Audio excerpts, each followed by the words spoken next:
They've received a lot of attention for several decades, but are megachurches on the way out? We've got some thoughts on what's happening.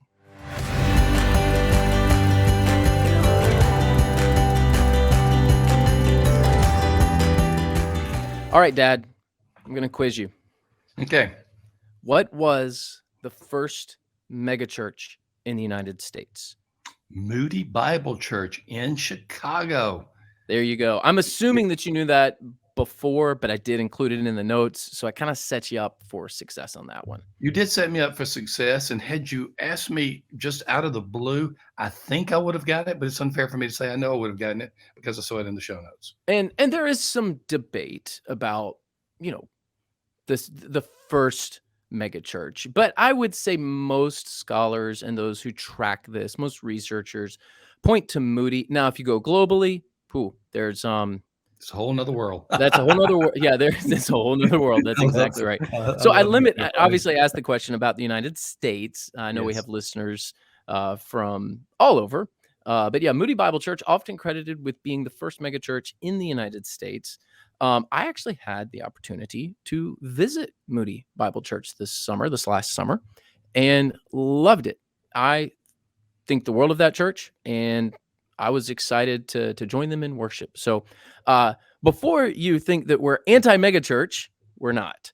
But by the way, I sat in between Brad Wagner and Ed Stetzer when I visited Moody many years ago. Mm-hmm. Dare I ask what you guys talked about the entire time while you were supposed to be worshiping? We were focused on the message. I'm sure you were. I am sure you were. Can you tell me what the message was about? No, I'm sure you don't even know what the message was about, and you didn't have distractors like I did. All right. So what is a megachurch? Let me ask you that. When we say megachurch, what's a very simple way of determining a megachurch? Average worship attendance, which means everybody who is present, kids and everyone, of 2,000 or more for its weekly worship attendance. But that includes kids in the nursery, anybody who's on campus. Average attendance of 2,000 or more. Everyone counted once. Yes. And then an average weekly attendance of 2,000 plus. Right.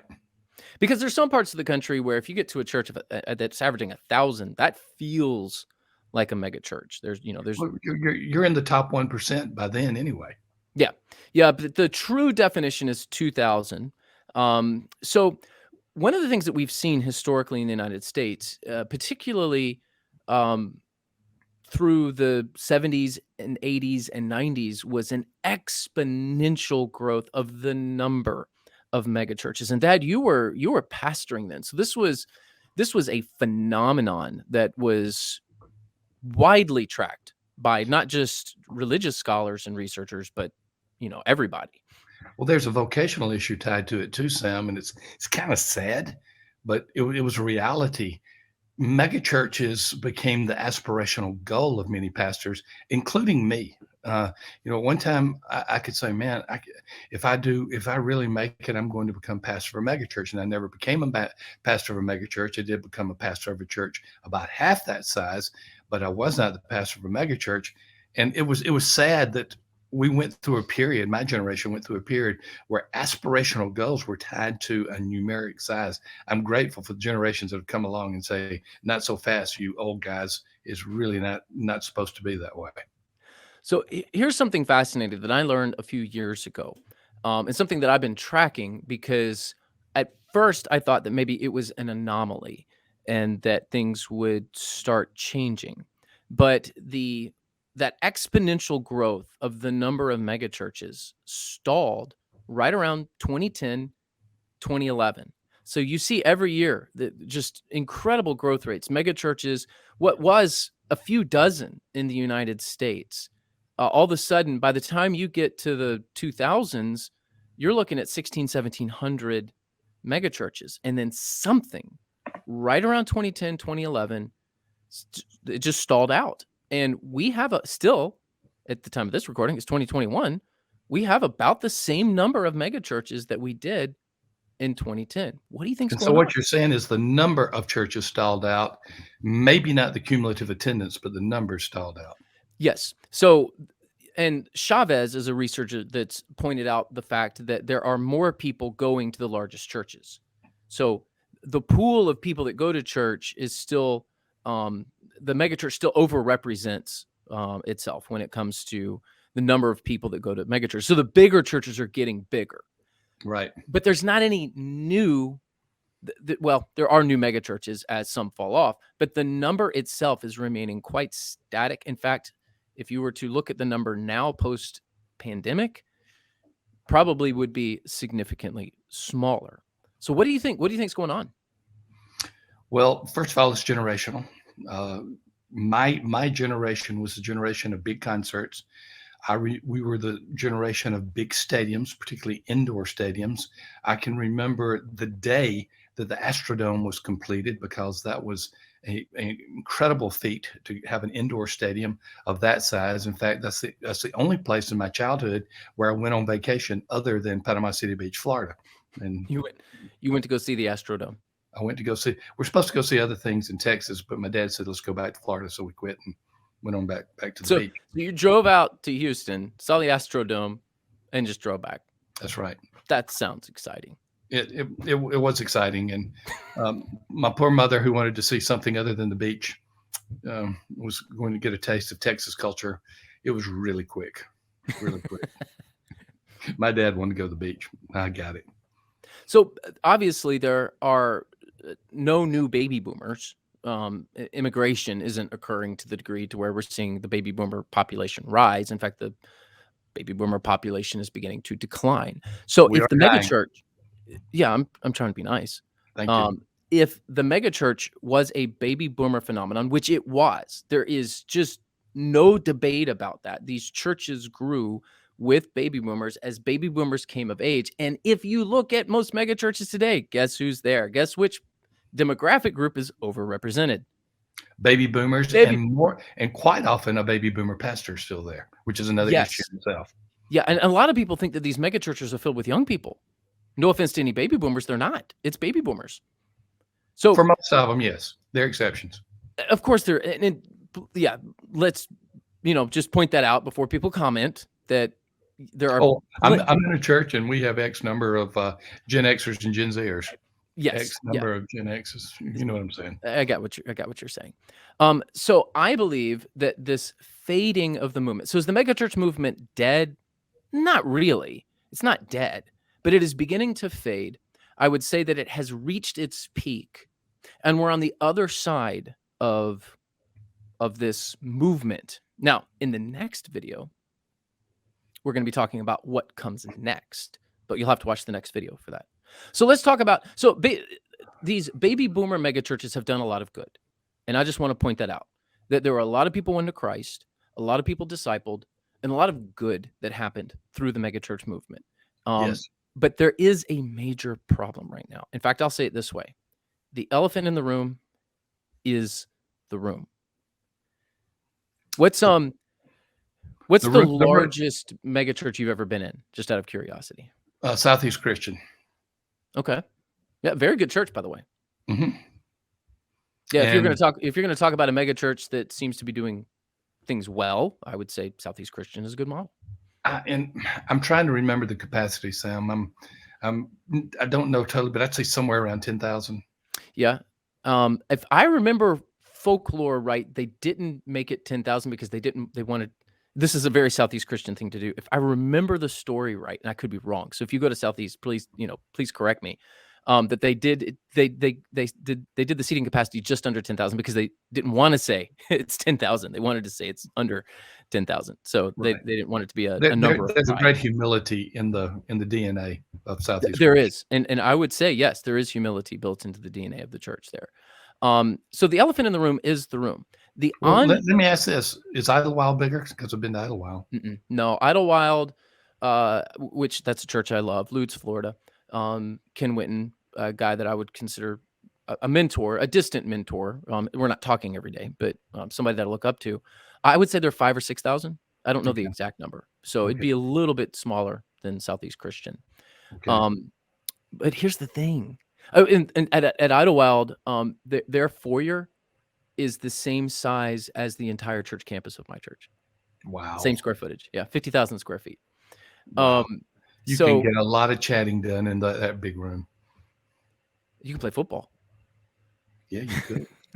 You can literally play football. um, the ongoing maintenance of these large campuses is eventually going to catch up with many megachurches, not all. Some will okay, just to be clear, some will continue to thrive in the future.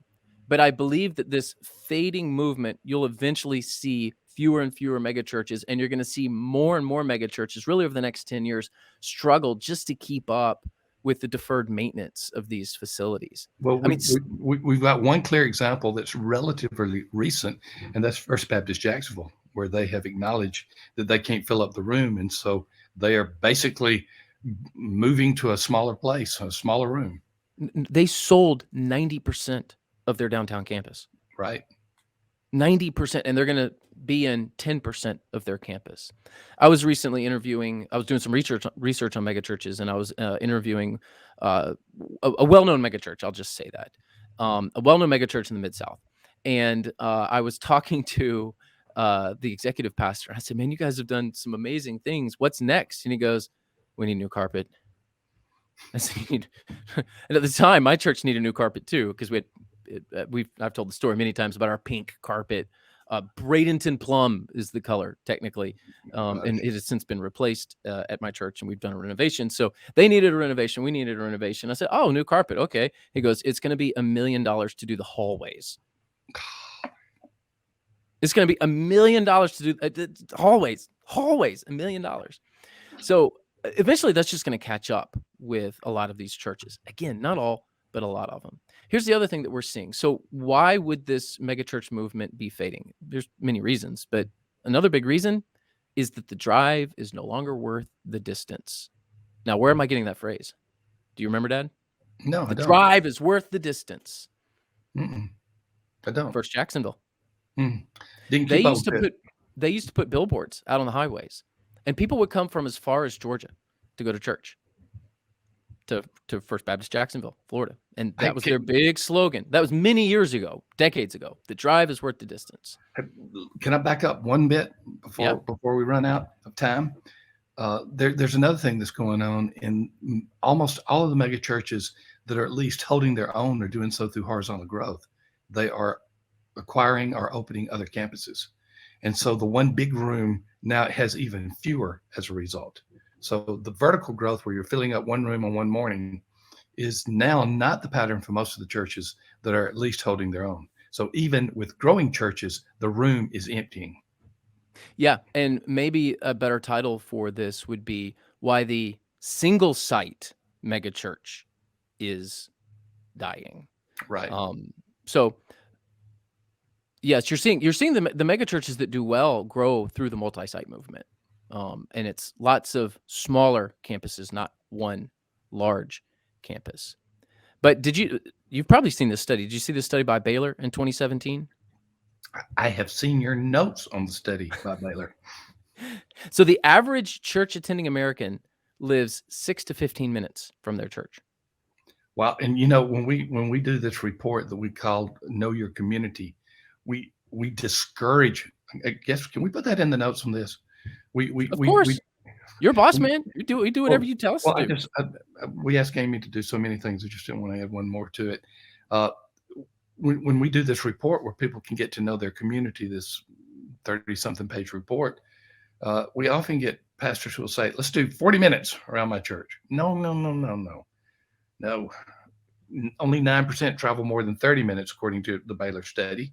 So let's keep it right around the 6 to 15 minutes instead of that longer drive. Yes. So there's a few lessons here. If you're expecting people to drive 30 or 45 minutes to your church, it is not going to happen. Now, you could probably point out a couple people in your church that do. There's always going to be exceptions, but for the most part, it's not happening anymore. And that is a problem for a lot of these megachurches because they call themselves regional churches, and they do expect people to drive 20, 30, 45 minutes, sometimes even longer to come to church. But that is no longer happening. 6 to 15 minutes. That's what most people will do. I'm going to drive to church. It's going to take me 6 to 15 minutes, and less than 10% driving more than 30 movements. So the megachurch movement is fading, but many megachurches will exist. if not thrive, for several more years. I'm not saying it's dead, but it is certainly fading. It is not the future. The megachurch is not the future. They're more the past. So what is going to take its place? We're going to talk about that. I know, but But I'll be don't quiet. say it. Don't say it, because we're going to talk about it Okay, I'll be quiet. in the next video. We'll discuss it then. So click on the link below. We'd love for you to get a Know Your Community report. If you don't know your community, this is a great way to understand it. And do I really need to know my community? Let me just put it this way. Yes. Do you know how many people live within 15 minutes of your church?